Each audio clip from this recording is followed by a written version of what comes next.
جب کوئی سفر میں جاتا تو سب سے پہلے آ کر حبل کو نذرانے پیش کر دیتے اور پھر تیر نکالتے فال کے طور پر.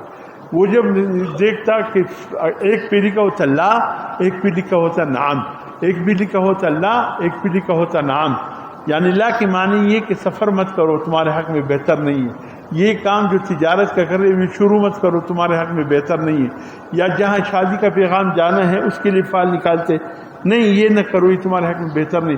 اگر نعم آ جاتا تو اس کا مطلب یہ ہوتا کہ یہ کام کرو تمہارے حق میں بہتر ہے.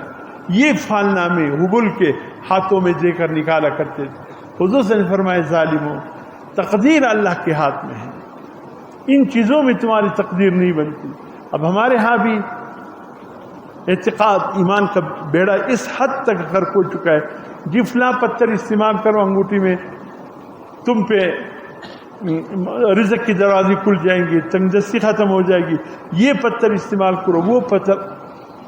عجیب پتھروں میں اگر کوئی ایسا ہوتا تو خدا کی قسم میرے آپ کے تو 2 انگلیوں پر ہوتے یا 4 پر، میرے تو 10 کے 10 ان پتھروں کی انگوٹھوں سے بھرے ہوتے. یار یہ تو اتنا فائدہ مند چیز ہے، لیکن اللہ جانتا ہے کہ ان پتھروں میں نہ نفع ہے نہ نقصان ہے.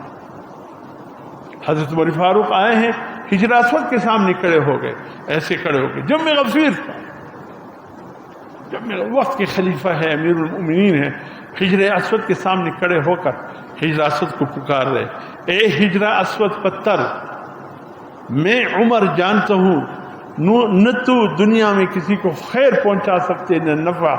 اگر میں نے حضور صلی اللہ علیہ وسلم کو نہ دیکھا ہوتا کہ تجھ پر اپنے لب مبارک رکھ کر تمہیں چوم رہا ہے، خدا قسم عمر بھی اگر نہ دیکھتا تو عمر بھی تجھے کبھی نہیں چومتا، لیکن چوم کے تجھ پر حضور صلی اللہ علیہ وسلم کے لب پڑے ہیں، انہوں نے تمہیں چوما ہے، میں حضور صلی اللہ علیہ وسلم کی اتباع میں حجر اسود تمہیں چوم رہا.